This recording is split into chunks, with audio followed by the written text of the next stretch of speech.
साथियों नमस्कार। ये वीडियो हमारे जीवन की ऐसे कहानी है कि सुनने के बाद रूह कँपा देने वाली है।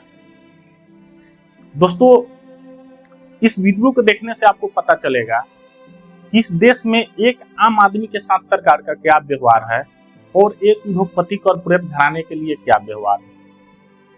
दोस्तों, मैं आपको बताना चाह रहा हूं कि देश के 30% आबादी कर्ज के बोझ तले दबा हुआ है। उसी में का एक बंदा मैं भी हूं। कैसे मैं बैंक का 80 लाख रुपए का 1,60,00,000 रुपए भर चुका हूं और मात्र 10 लाख रुपए के लिए मेरे घर को नीलाम किया जा रहा है। साथियों, आपसे हाथ जोड़ करके रिक्वेस्ट है कि इस वीडियो को पूरा जरूर देखें। दोस्तों, आओ शुरू करते हैं।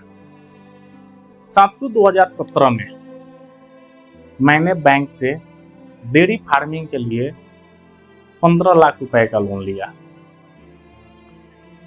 इस लोन को मैंने मात्र एक साल में लगभग 90% लोन चुका दिया बैंक का, यानी 12 लाख रुपया मैंने चुका दिया था। 3 लाख रुपया का लोन समथिंग बच गया था मेरे पास में। फिर मैंने अपने डेयरी फार्मिंग को कुछ बड़ा करने के लिए उसे बैंक से 70 लाख रुपया का लोन सैंक्शन कराया 2018 में पंजाब नेशनल बैंक से। दोस्तों, जब बृहद पैमाने पे मैंने अपनी फार्मिंग को स्टार्टअप किया तब मुझे पता चला कि इसमें क्या क्या दिक्कतें आ रही है। जब मैं मेरे फार्म में दूध तैयार होती थी, वो दूध को सरकार खरीदने के लिए 30 रुपए का मूल्य लगाया। गाय का दूध सरकार 30 रुपए खरीद रहा था, जबकि उसे उत्पादन करने में मुझे 70 रुपए लीटर पड़ रहा था कमर्शियल बेसिस पे। मुझे लगातार हर मंथ 2.5 से 3 लाख रुपए लॉस लग रहा था। मुझे समझ में नहीं आ रहा था कि मैं करूं तो क्या करूं। इसी बीच एक बार जून के महीने में काफी तूफान आता है। आंधी तूफान में मेरे यूनिट के सेट जो भी थे अल्वेस्टर वाले, वो उड़ गया, टूट गया, नष्ट हो गया। मजबूरन चूंकि लगातार लॉस भी लग रहा था, मेरी डेयरी फार्मिंग बंद हो जाती है। मैंने बैंक को इसका सूचना भी दिया, लेकिन बैंक मेरे साथ क्या व्यवहार करता है अब सुनो जरा गौर से। बैंक ने मुझे 30 दिन का टाइम दिया कि आप बैंक का सारा पैसा जमा करो, अन्यथा बैंक आप पर FIR करेगी। मेरे पास दोस्तों उस समय पैसे थे नहीं। बैंक ने मुझ पे FIR कर दिया। बैंक ने मुझ पे केस किया 138 चेक बाउंस का, जबकि मेरा कोई भी EMI, यूनिट बंद होने के बाद भी मेरा कोई भी EMI, कोई भी बैंक का किस्त डिफॉल्ट नहीं था। बैंक ने हम पे 138 डाला, चेक बाउंस का केस किया, सिक्योरिटी मिसिंग का केस किया, 420 का केस किया। ऐसे लग रहा था कि मैंने कोई धोखाधड़ी, बहुत बड़ा जालसाज किया। जब मुझे पता चला, वो भी मुझे पेपर में आया, तो मुझे पता चला कि बैंक ने मुझ पे FIR किया है। दोस्तों, ठंड की मौसम थी।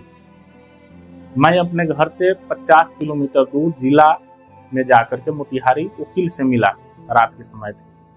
कई वकीलों से राय लिया मैंने। वकील ने मुझे एक ही बात बताया कि इसमें आपका जो बैंक ने जो धारा लगाया है, सिविल कोर्ट से इसमें बेल नहीं है, बेल आपको हाई कोर्ट से होगा। और बेल तब भी होगा जब आप अपने लोन का 30% अमाउंट जमा करेंगे और बाकी आउटस्टैंडिंग अमाउंट का कोई ग्रांटर बनेगा, तो आपको हाई कोर्ट से एंटीसिपेटिक बेल मिल सकता है। अब बैंक ने यहाँ मुझ पे 90 लाख रुपए का FIR किया, क्योंकि मैंने डेयरी फार्मिंग के लिए बैंक से लोन लिया था 70 लाख का। प्रोजेक्ट रिपोर्ट में मैंने बताया था कि 20% मैं अपना खर्च करूंगा। वो 20% भी ऐड करके, जो मेरी राशि थी उसका भी ऐड करके बैंक ने 90 लाख रुपया का मुझ पे FIR किया। उस समय तक बैंक का मेरे ऊपर ना तो कोई इंटरेस्ट बकाया था, ना कोई EMI बकाया था, लेकिन बैंक ने 90 लाख का केस किया। मुझे बैंक कोर्ट से एंटीसिपेटिक बेल के लिए दोस्तों तकरीबन 27 से 28 लाख रुपया की जरूरत थी, और कोर्ट का फीस वगैरह लेके तकरीबन मुझे 30 लाख रुपए की व्यवस्था करना था। उस समय मेरे पास 50,000 रुपए नहीं थे। बैंक ने जैसे मुझ पे FIR किया, मेरे जो सिविल था, बैंक के सिविल नहीं, जो समाज में मार्केट में मेरा सिविल था, वो दोस्तों धराशाही हो गया। मेरी दुकान थी रेडीमेड गारमेंट्स की, जहां से मेरा कारोबार होता था,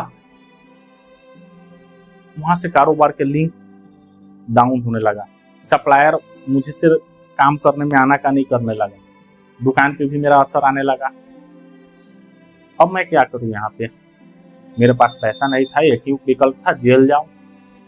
लेकिन मैंने दोस्तों यहाँ हिम्मत से काम लिया।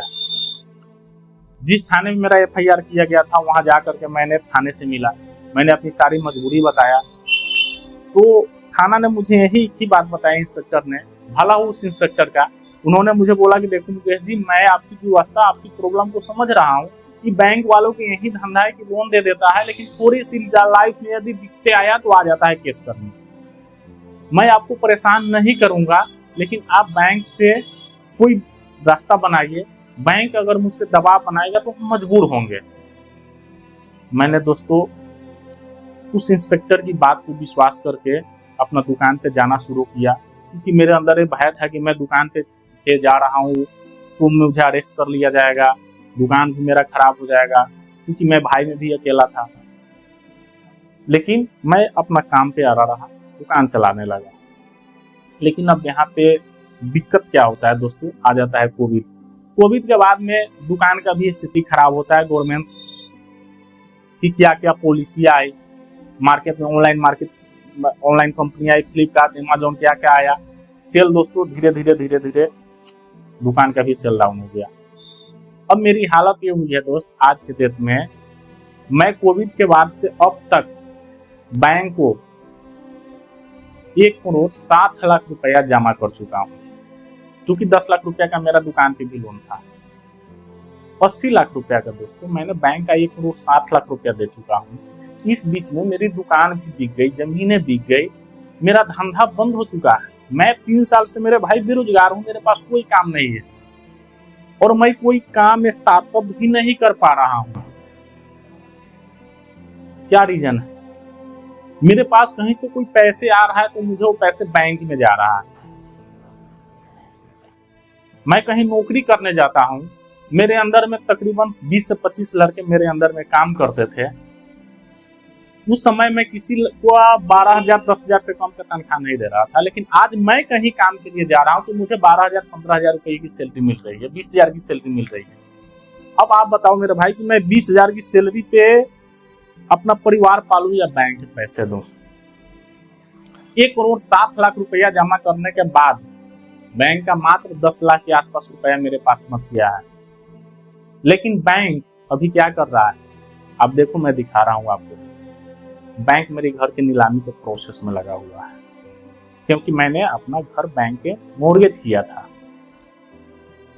अब एक बात बताओ मेरे भाई, 80 लाख रुपए का मैंने बैंक का 1,07,00,000 रुपया दे दिया, बैंक का बचा है मेरे पास 10 लाख रुपया। लेकिन बैंक को 10 लाख रुपये अभी चाहिए, तुरंत चाहिए। ये नहीं बैंक की चलो इतने पैसे दे दिया, 1-2 साल में 3 साल में धीरे धीरे थोड़ा करके 10,000 20,000 के महीना करके दे दो, ऐसी भी कोई बात नहीं। बैंक को अभी चाहिए टोटल पैसे, क्योंकि बैंक ने मेरा अकाउंट NPA कर रखा है। बैंक को टोटल पैसे चाहिए, मेरा कारोबार बंद है, मेरे पास धंधा है नहीं, मैं क्या करूं? 2 ही ऑप्शन मेरे पास बच रहा है। मेरे पास कोई ऐसे है नहीं कि मैं बेच के बैंक के दे दूं। 2 ऑप्शन है, मैं सुसाइड कर लूं या हथियार उठा लूं। क्या करूं? आप लोग कमेंट करके जरूर बताना मेरे दोस्त, क्योंकि मैं कुछ अलग लेवल के दर्द से गुजर रहा हूं। मेरे बच्चे की पढ़ाई है, बच्चे बड़े हो गए हैं। आपको पता है दोस्त, इस बैंक की जो बिहेवियर मेरे साथ हुआ है, या सरकार की आम आदमी के साथ, छोटे कारोबारी के साथ जो रवैया है, उसके वजह से मैं कहाँ आया? 1 करोड़ के घर में मेरा ताला लगा हुआ है मेरे दोस्त, और मैं किराए के घर में रह रहा हूँ दिल्ली में आकर के। मेरे पास कोई ऐसा काम नहीं है, मैं क्या करूं? मैं नौकरी करूंगा तो मेरा गरज चल नहीं रहा। मैं नौकरी करके परिवार पालता हूं तो बैंक उधर मेरा घर बेच देगा। अब आप बताओ जिस पैसे को 80 लाख रुपया का मैं 1 करोड़ 7 लाख रुपया दे चुका हूँ और 10 लाख रुपए के लिए बैंक मेरा घर बेचता है, तो क्या उस बैंकर्स को मैं आरती उतारू या गोली मार दूं? किसको मार दूं? बैंकर्स भी मजबूर है, जो बैंक की गाइडलाइन है उस गाइडलाइन पे काम कर रहा है, लेकिन मैं क्या करूं? ऐसे कोई आम आदमी दोस्तों हथियार नहीं उठाता है, मजबूर नहीं बनता है, या कोई सुसाइड नहीं करता है। क्या आपने कभी सुना है मेरे भाई कि किसी उद्योगपति ने कर्ज के दबाव में आत्महत्या कर लिया है?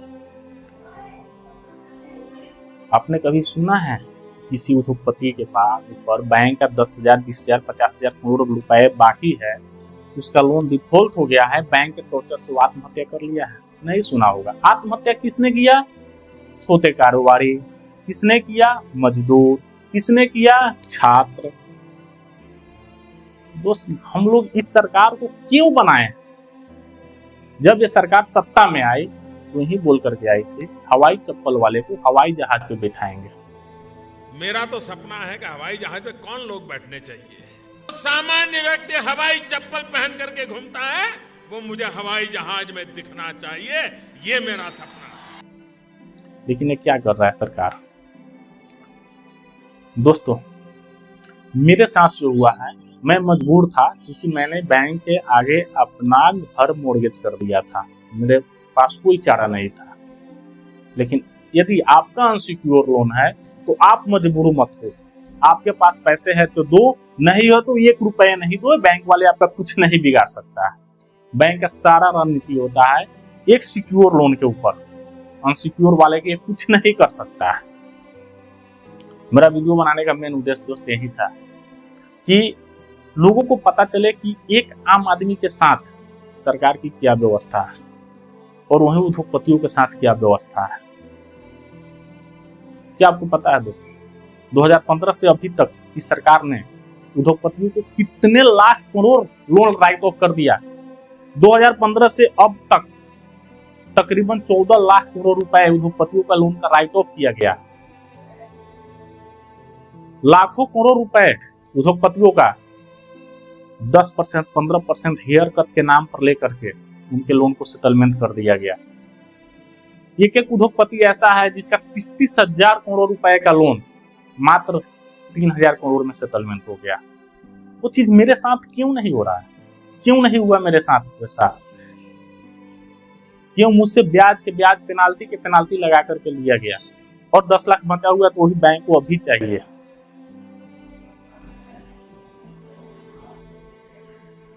दोस्त, आप लोग से हाथ जोड़ करके रिक्वेस्ट है, इस वीडियो को मेरे भाई ज्यादा से ज्यादा शेयर करो, लाइक करें, सब्सक्राइब करें, लोगों तक ये वीडियो पहुंचे, लोग जाने कि आम आदमी कैसे स्ट्रेस होता है, कैसे मजबूर होकर के आत्महत्या करता है।